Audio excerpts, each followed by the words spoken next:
بسم الله الرحمن الرحيم لا حول ولا قوة إلا بالله العلي العظيم الحمد لله رب العالمين وصلى الله على سيدنا محمد وآله الطيبين الطاهرين اللهم أخرجني من ظلمات الوهم وأكرمني بنور الفهم اللهم افتح علينا أبواب رحمتك وانشر علينا خزائن علمك برحمتك يا أرحم الراحمين. We started our first session with introducing the subject of akhlaq and how the science of akhlaq was developed, and then in this process, little by little, some deeper and more underlying questions about akhlaq were raised till it led to formation of a new discipline, which is moral philosophy. So some of the things that are discussed in moral philosophy are to be listed. Then, inshallah, we will try to address them. So, the first thing is, we said about moral concepts. What are moral concepts? Whether those which are used as predicates, which are the major ones, or those which are used as subjects. And how our mind comes to them. How to distinguish between their moral use and their use in outside morality. Then another discussion is, where do moral rulings and instructions originate from? When you say, this is right, this is wrong, you should do this, you shouldn't do this, where do these come from? Do they originate from nature, as some people have thought? Do they originate from aql? Do they originate from society? It's the society that dictates what is right, what is wrong. Does it originate from will of God or will of an authority? So it's very important to discuss the origin. Another thing which some people have said might be actually the most important question is, are moral propositions statements about reality, or they are just prescriptions? Just prescriptions means prescriptions without being backed by reality. You know, some people like emotivists,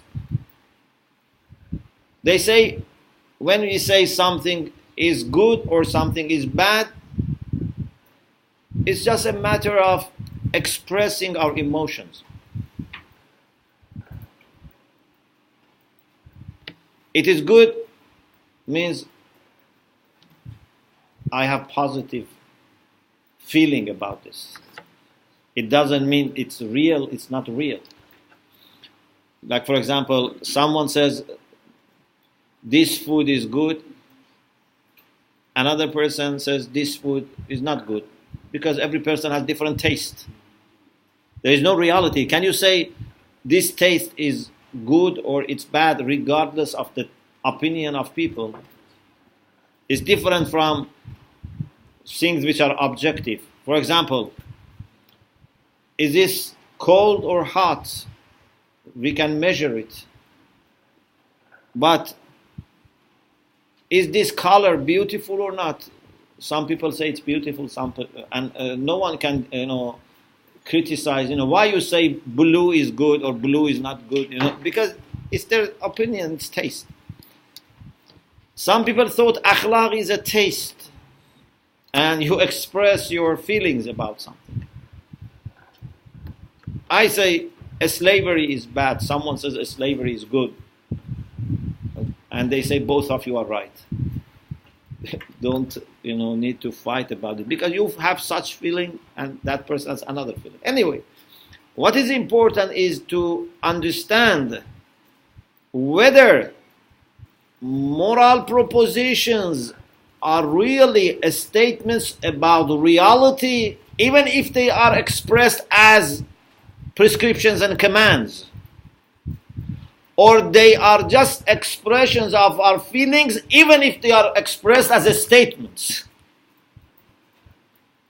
So some people say when we say something is good, it means do it, or don't do it if we say it's bad. So even although is good is a statement, they say it means command or prohibition. And some people say even if you say be just, i'dilu, although it is insha, it's a command, but it means justice is good and you should do it. So it's a big question here whether moral statements are the real ones and commands and prohibitions, prescriptions, or go back to them, or even statements are just pseudo statements. There is no reality behind them. It's not ikhbar, it is insha. Another issue which is very important and we should discuss in moral philosophy is what is the position of niyyah, intention. Some people say intention has no role. What is important is whether this action leads to that outcome that you aim or not. For example, you want to eradicate poverty. If what you do, like giving, for example, money or facilities to poor people, if what you do eradicates poverty or contributes to eradication of poverty, it's good, no matter what's your intention. And if it doesn't lead to that, it's bad, no matter what's your intention. Some people say intention counts, but not necessarily as the only factor. It has to contribute to eradication of poverty, plus it has to be done with sincerity. So if you do something to show off, although it helps the poor people maybe, but it's not considered as a moral action. Inshallah, we will talk about this. So the role of intention is very important. We will talk about also the role of the agent in general. As you remember, we had this discussion, those who were there in the first year, about husn fi'li and husn fa'ili. Goodness of the action, goodness of the agent. We need to have both. We need good action from good agent. We need good food coming with sincerity. If you give good food without sincerity, or if you give poisoned food with sincerity, none of them is good. We need good food with sincerity, not bad food with sincerity. Like, for example, I see a person is ill, out of love, out of sincerity, I say, take this medicine. And he gets worse. So my niyyah was good. Niyyah is not enough. I have to make sure that in addition to good niyyah, I am doing something good. Unfortunately, many times one of these two is lacking. Either good intention is not there or good action is not there. We have to make sure that we do both together. Husn fi'li and husn fa'il. Another thing that we need to discuss in moral philosophy is, are moral rulings, moral judgments obligatory or not? Because some people may say morality should not become obligatory. If it is obligatory, it loses its value. Some people say, if you say you must be honest, it's not moral anymore. They say people should be free, and then if they decide to be good, then it has value. If you say to people, if you are not moral, police will give you penalty, then this is not morality anymore. Okay? The big question here. We will discuss whether obligation is needed or not. And if obligation is needed, where obligation comes from. But also there is a whole big issue whether moral obligatory norms should be enforced by law or not. That's another issue. It's a big issue. Should we enforce by law moral principles, moral values, or not? Okay? Another thing, should there be some kind of reward for moral actions? For example, as a child, is it good we give a prize to our children when they do something good? For example, your little child has helped his brother or sister. Should you give prize as reward or not? Some people say no, because then little by little they will lose their sense of akhlaq and they will just do it for reward. And when there is no reward, they won't do it. Some people say we should give them reward so that they get used to this. But this reward, little by little, should be reduced so that when they grow up, they don't wait for reward. But then, what about divine rewards? What should we do? Because some people say religion is actually not helping akhlaq because they talk about reward and punishment. People are not moral as such if they do things out of fear or because they want reward. We say reward and punishment are good for people who are in the beginning. But we accept that in the end of the process, we should not do good things for reward only. As Amir al-Mu'minin salam says, I didn't worship you because of tama' fil jannah, out of desire for heaven, or because of fear, khawfan min an-nar. So this is something that should be built inside. Who is a good driver? A good driver at the beginning is the one who doesn't receive any penalty, who has no problem with police, everything he checks, he doesn't get any point, whatever. But little by little, this driver has to reach that level of maturity and responsibility that even if they say today there is no police and no camera and no penalty, he would drive the same. Actually, he says today I have to be more careful because there is no police today, no camera, some people might be careless, I have to be today more careful. A mu'min is the one that if they say, supposedly, today, rufi' al-qalam, there is no registration, they still remain pious. Some people, they say there is a day in the year that rufi' al-qalam, you can do everything. First of all, this is not authentic, but I say, even if it is authentic, Allah wants to test you. One day I want to see what you do if there is no fear. And then you act totally different from what you do in 364 days.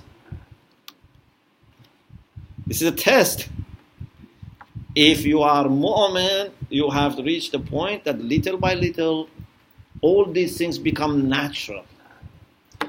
Salat is not wajib, for example. Fasting is not wajib. What do you do?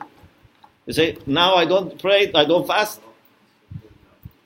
Or you say, this is for beginners. Then they become natural. If Allah says, this year I don't want to impose on you fasting. It's up to you. What do? You start eating and drinking, or you say, no, I want to carry on. Because I know this is what you find in my maslahah. And you always ask me to do this. So if this year you didn't want me to be under pressure, I want to do it voluntarily. This is why, although obligatory actions are very important, but sometimes the benefit you get from mustahabbat is more. Yeah? Like Salatul Wajib, Fariza, is very important. But if you want Maqam Mahmud, Allah says you have to do Tahajjud. To the Prophet, yeah? من الليل فتحجد به نافلة لك عسى أن يبعثك ربك مقاما محمودا. It's very natural. For example, I, as a teacher, I say every student who doesn't come would be registered as absent. You must all come. And you come. Okay, mashallah, you are good people. But this is not a real test. One day I say it's optional. Today we have class, but we will not register who is present, who is absent. I find good students in that day. Because optional. Like now this summer course is somehow like that. So, it's very important to have reward and punishment, but it should little by little prepare you so that you don't do only for the sake of getting the reward or, protecting yourself against punishment. These are important issues. Another thing is, what is the foundation of moral judgments? In other words, if I have to tell the truth, why? If abortion is morally wrong, why? If generosity is good, why? And here, inshallah, we will see there are different positions. Some people, say something becomes morally good or morally right or morally obligatory if it is good for the agent. This is egoism. Egoism means something becomes good if it leads to good outcomes for the agent. And what is good outcome for the agent is to be defined. It's different from good in the first, because you may say, it is a vicious circle. Something is morally good if it leads to good actions, good outcomes. This is not circular. The first good, the second good are different. Something is morally good if it leads to non-moral good outcome. For example, welfare, self-realization, peace, whatever, nearness to God. So the first good and second good are different. We will talk about it. So egoism is the school in morality which says goodness or badness of actions are dependent on outcomes for the agent. Some people say goodness or badness of the outcomes for others, not for the agent. This is called altruism. Altruism says, if it is good for you, it's not akhlaq. It has to be good for others. Some people say goodness of action is based on the goodness of outcomes for everyone. Not only you, not only others, everyone. This is universalism. It makes big difference. If you are egoist or altruist or universalist, it makes a big difference. Yes? Is the second good like material good? It can be material, it can be spiritual. You have to define the end, ultimate end in your moral system. But that is not moral because that is defined outside morality. What do you want to achieve? What is the end for you? That's outside morality. Morality is how to achieve that. So, goodness of the outcomes or badness of the outcomes for the agent or for others or for everyone. Of course, if it is not possible to be good for everyone or it is not going to be bad for everyone, what should we do? Those who are universalists.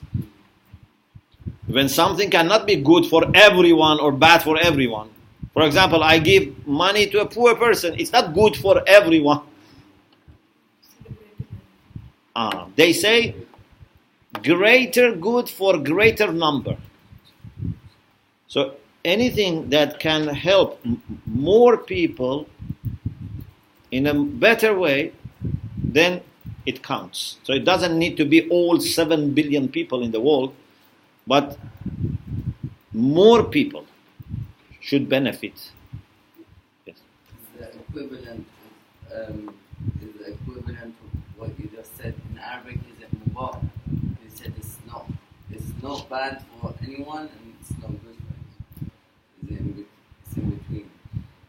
No. I mean, there is no action normally that if I do would benefit all people of the world or would harm all people of the world.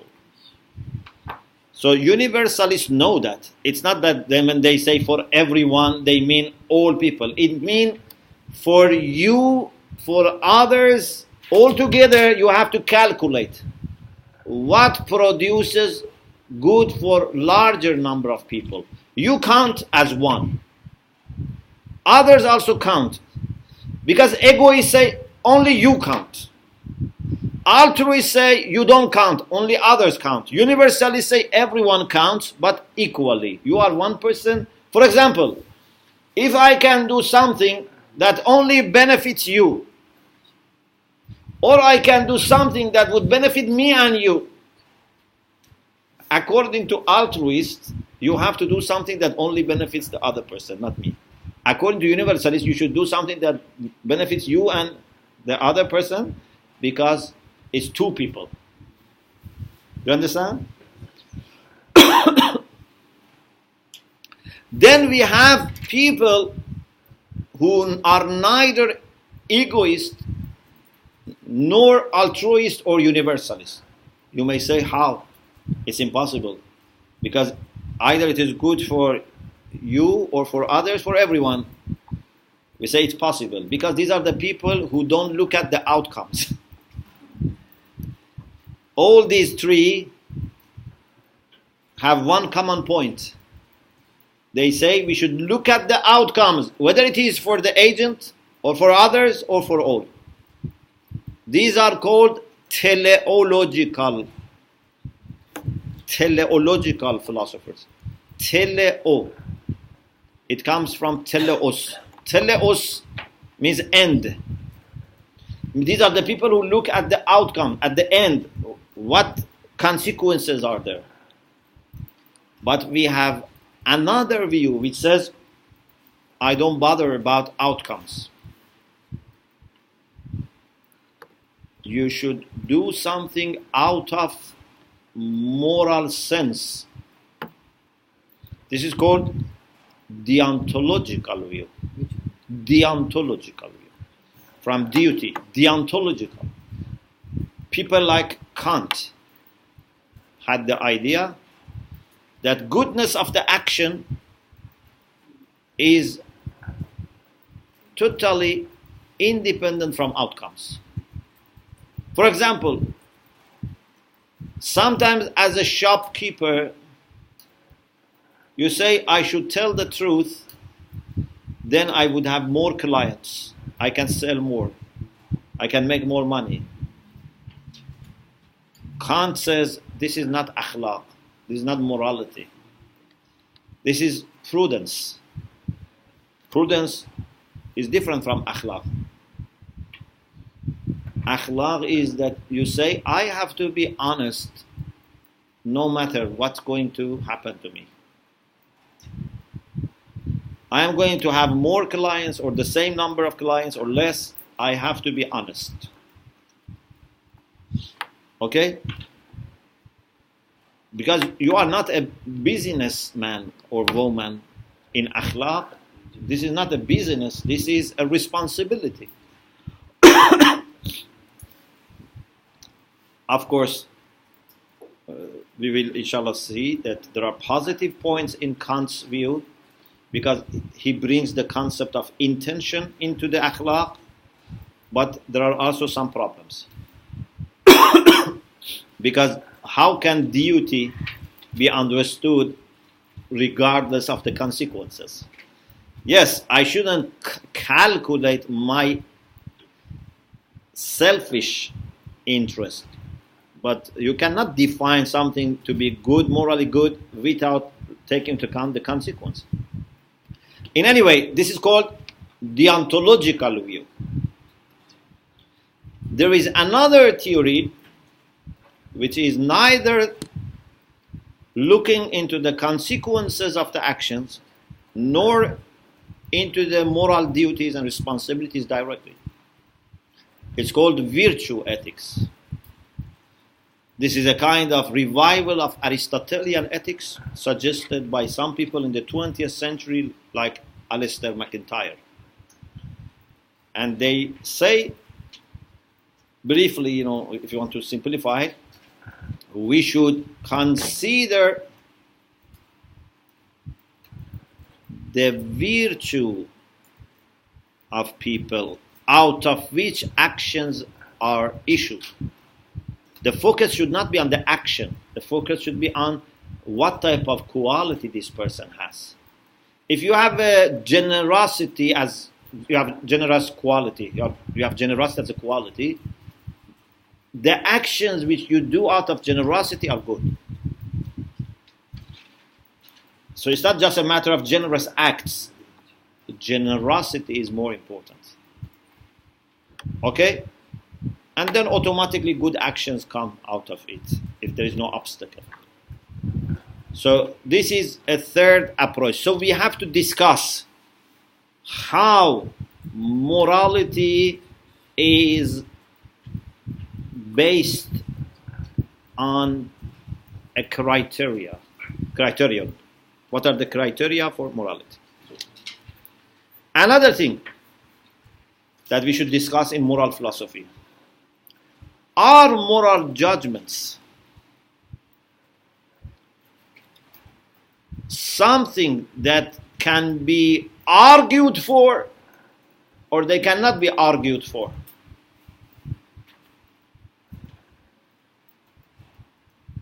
Are we able to provide people with moral reasoning? Is there moral backup for our moral positions that you can defend, say, because of this reason, this is good or bad? Some people say we cannot argue. Some people say we can argue, but for the derivative moral judgments. The basic ones have to be taken somehow, either by intuition or from a source, from an authority. But we believe that even the foundations have to be argued for. Another thing is that are moral values relative or not relative? Do they vary from culture to culture, from time to time, or they can be universal, at least some of them? Another issue is what's the relation between morality and other sciences? For example, the discussion between morality and law. This is discussed in moral philosophy. Relation between akhlaq and qanun, or akhlaq and fiqh, akhlaq and tarbiyah. This is discussed here. Or relation between akhlaq and religion. Religion and morality. It's a big issue in moral philosophy. What is the relation between religion and morality? So, these are 10 different groups of questions that are to be discussed in philosophy, moral philosophy of falsafatul akhlaq. Inshallah, bi'idhnillah, from next session, we start addressing these issues one by one, and we ask Allah subhanahu wa ta'ala for help and guidance. Wa akhiru da'wana and alhamdulillah rabbil alamin.